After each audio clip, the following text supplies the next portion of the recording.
ଝାଉଁବଣ ଦେଖି କ'ଣ ଭାବୁଛନ୍ତି? ଲୋକେସନ୍ ଗେସ୍ କରି କୁହନ୍ତୁ କେଉଁଠି ହେଇଥିବ। ହ୍ୟାଲୋ ହାଏ ନମସ୍କାର, ମୁଁ ସୋମନାଥ ଆପଣ ସମସ୍ତଙ୍କୁ ସ୍ୱାଗତ କରୁଛି ଏହି ଭିଡ଼ିଓକୁ। ବହୁତ ଦିନ ପରେ ଏମିତି ଏକ ସ୍ଥାନକୁ ଯାଇଥିଲି ଯାହା କୁହାଯାଏ କି ସେଠି ଥିବା ଦେବୀଙ୍କୁ ତାହା ଜଣାଥାଏ ଯାହାକି କୁଆଡ଼େ ମହାପ୍ରଭୁ ଶ୍ରୀ ଜଗନ୍ନାଥ ଜାଣିନଥାନ୍ତି।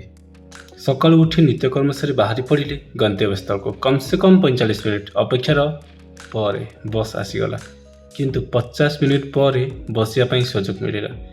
ଝରକା କଡ଼ ସିଟ୍ରେ ବସିକି ଦେଖୁଥାଏ ଧାନ ବିଲରେ କେମିତି ଧାନ ଗୁଡ଼ାକ ସବୁ ସୁନା ପରୀକ୍ଷା ଫଳି ଉଠିଛି। ତାକୁ ଦେଖି ମନେ ପଡ଼ିଗଲା ଓଡ଼ିଆ ଗୀତଟିଏ, ଧାନ କିଆରୀର ମାଟିର ଗନ୍ଧରେ ଆମ୍ବ ବଉଳର ମହୁଆ ନିଶାରେ ଲେଖା ମଗା ଠିକଣା ଲେଖା ମଗା ଠିକଣା। ଏମିତି ଗୀତଟି ଭାବୁ ଭାବୁ ପହଞ୍ଚି ଯାଇଥିଲି କାକଟପୁରରେ। ଆଉ ହଁ, ମୋର ଗନ୍ତବ୍ୟସ୍ଥଳ ଥିଲା କାକଟପୁର ମା ମଙ୍ଗଳା ମନ୍ଦିର। ବସ୍ ଷ୍ଟପରୁ ଚାଲି ଚାଲି ଆସିଗଲି। ଦେଖିଲି ପାଖରେ ବହୁତ ସାରା ଭୋଗ ଦୋକାନ ଅଛି। ଚାଲି ଚାଲି ଆସିବା ଭିତରେ ବହୁତ ଜୋରରେ ପାସ୍ ଲାଗୁଥିଲା, କିନ୍ତୁ ଖୋଜି ବୁଲିଲି ଟଏଲେଟ୍। ସୌଭାଗ୍ୟକୁ ପାଖରେ ଟଏଲେଟ୍ ଥିଲା, ଯାହାକି ସେଠୁ ଟଏଲେଟ୍ ସାରିକି ଆସି ଅପେକ୍ଷା କରିଥିଲି ବନ୍ଧୁକୁ। କିଛି ସମୟ ବ୍ୟବଧାନ ପରେ ବନ୍ଧୁ ଆସିଯାଇଥିଲେ। ମା ମଙ୍ଗଳାଙ୍କର ମନ୍ଦିରକୁ ଲାଗିକି ସେହି ଗ୍ରାମର କୁଳଦେବୀ ତଥା ମା କାକଟେଶ୍ୱରୀ, ମା ଦକ୍ଷିଣକାଳୀ, ଶିବ ମନ୍ଦିର ତଥା ତ୍ରିନାଥ ମନ୍ଦିର ବି ଥିଲା। ମନ୍ଦିର ଯିବା ପାଇଁ କିଛି ଭୋଗ ଆମେ କିଣାକୁଣି କରିଥିଲୁ ସେ ମନ୍ଦିର ସାମ୍ନାରୁ।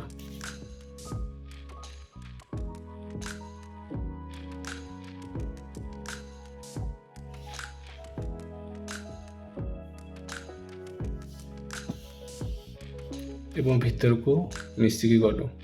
ମୋବାଇଲ ତ ବାହାରେ ରଖିଥିଲୁ, ଭିତରେ ଫଟୋ ଆଲାଉ ନଥିବାରୁ ବହୁତ ଦୁଃଖ ଲାଗିଥିଲା, କିନ୍ତୁ ଭଲ ବି ଥିଲା। ବହୁତ ସୁନ୍ଦର ଲାଗିଲା କି ମାଙ୍କର ଦର୍ଶନ ବହୁତ ସହଜରେ ହେଇଯାଇଥିଲା ଏବଂ ଆତ୍ମାକୁ ତୃପ୍ତି ମିଳିଲା ପରି ଅନୁଭବ ହେଲା। କୁହାଯାଏ ପ୍ରାଚୀନତି କୂଳରେ ମା ଆବିର୍ଭାବ ହୋଇଥିଲେ। ବର୍ଷ ବର୍ଷ ବିତିଯାଇ ଏକ ପବିତ୍ର ତିଥିରେ ଗୋଟିଏ ସାଧବର ବୋଇତଟି ନଦୀରେ ଅଟକି ଯାଇଥିଲା। ସେହି ସାଧବଙ୍କୁ ମା ସ୍ୱପ୍ନାଦେଶ ଦେଇଥିଲେ। ସକାଳ ହେବା ମାତ୍ରେ ସାଧବ ମାଙ୍କୁ ଆଣି ଏଇଠି ସ୍ଥାପନ କରିଥିଲେ। ପୁରାଣରେ ଅଛି, ରାବଣ ମାଙ୍କୁ ଆରାଧନା କରେ। ଯେତେବେଳେ ପ୍ରଭୁ ଶ୍ରୀରାମ ରାବଣକୁ ବଧ କରିଥିଲେ, ସେତେବେଳେ ମାଙ୍କୁ ସାଥିରେ ନେଇ ଆସିଥିଲେ। ଏମିତି ବି ଅଛି ପୁରାଣରେ, ମହିଷାସୁର ବଧ ସମୟରେ ମା ଦୁର୍ଗାଙ୍କୁ ମା ମଙ୍ଗଳା ବ୍ରହ୍ମାଙ୍କର ବର ବିଷୟରେ ମନେ ପକାଇ ଦେଇଥିଲେ, ଯାହାଫଳରେ ମା ଦୁର୍ଗା ମହିଷାସୁରକୁ ଅତି ସହଜରେ ସଂହାର କରିପାରିଥିଲେ। ଜଗତର ନାଥ ଜଗନ୍ନାଥ, ମହାପ୍ରଭୁ ଶ୍ରୀ ଜଗନ୍ନାଥ ସବୁ ବିଷୟରେ ଜାଣିଥାନ୍ତି, କିନ୍ତୁ ଗୋଟିଏ ଜିନିଷ ଜାଣିନଥାନ୍ତି, ଯାହାକି ମା ମଙ୍ଗଳା ହିଁ ଜାଣିଥାନ୍ତି। ଯେତେବେଳେ ନବକଳେବର ହୁଏ, ଦାରୁର ସନ୍ଧାନ ପ୍ରଭୁ ଜଗନ୍ନାଥ ଦେଇନଥାନ୍ତି, ମା ମଙ୍ଗଳା ହିଁ ଦେଇଥାନ୍ତି।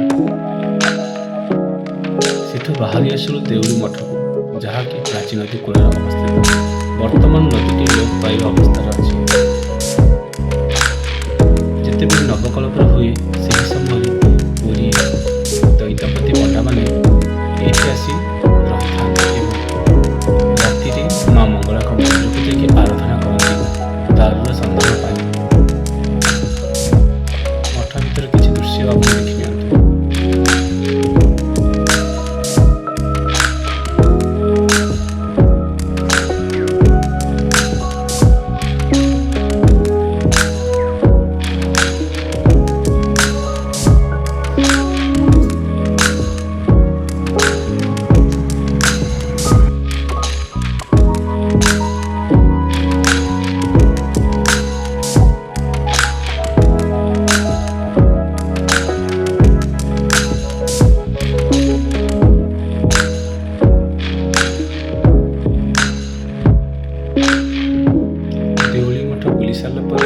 ପ୍ରସାଦ ସେବନ କରିବା ପାଇଁ ପ୍ରସାଦ ସେବନ କଲୁ ବହୁତ ସୁନ୍ଦର ଭାବରେ।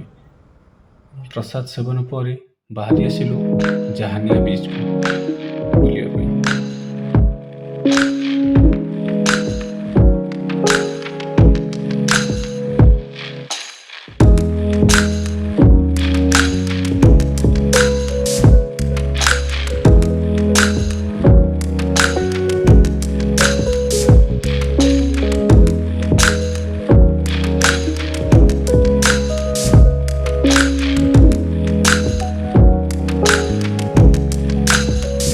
ସମୁଦ୍ର କୂଳରେ ଯାଇ ପହଞ୍ଚିଲୁ। ଦେଖିଲୁ ବହୁତ କମ୍ ଲୋକ ଥିଲେ, କିଛି ଲୋକ ଗାଧୋଉଥିଲେ ଏବଂ ପାଖ ଦୋକାନରୁ କୁରକୁରି ଚିପ୍ସ କିଣିକି ଚାଲିଗଲୁ ସମୁଦ୍ର କୂଳରେ ଟିକେ ବସିବାକୁ।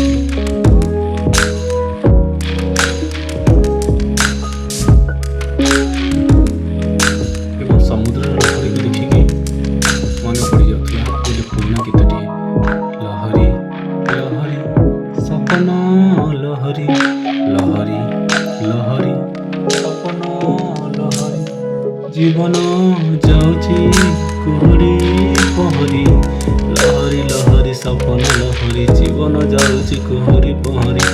ହେ ସମୟ ସମୟ ଖେଳୁଛି ଚକା ଭଉଁରୀ ଚକା ଭଉଁରୀ। ସରି, ପ୍ରଥମେ ତ ମୋ ଭଏସ୍ ପାଇଁ। ଏବଂ ସମୁଦ୍ରକୁ ବୁଲି ସାରିଲା ପରେ ପାଖରେ ଝାମଣାରେ ଟିକେ ମାରି ଚାଲିଲୁ।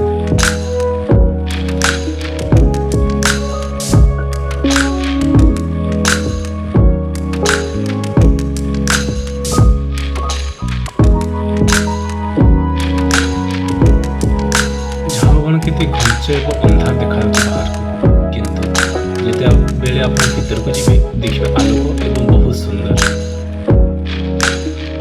ସେଠି ଫଟୋ ଉଠେଇ ସାରିଲା ପରେ ଆସିଗଲୁ ସାଙ୍ଗ ରାମଙ୍କର ଘରକୁ। ଅତି ଚର୍ଚ୍ଚା ହେଲା। କିଛି ସମୟ ପରେ ସେ ମୋତେ କାକଟପୁର ବସ୍ ଷ୍ଟପକୁ ଛାଡ଼ି ଆଣିଲା। ସେହି ସମୟରେ ସୂର୍ଯ୍ୟ ଅସ୍ତ ହେଉଥାନ୍ତି ଏବଂ ଆମେ ଆସିଗଲୁ Kakatpur bus stop. Kakatpur bus ଷ୍ଟପ୍ରୁ ମୋତେ ଭୁବନେଶ୍ୱର ବସ୍ରେ ବସିବାକୁ ଥିଲା। ଭୁବନେଶ୍ୱର ବସ୍ରେ ବସିକି ଆସିଗଲି ମୁଁ ଭୁବନେଶ୍ୱର। ଏମିତି ଥିଲା ଦିନଟିଏ।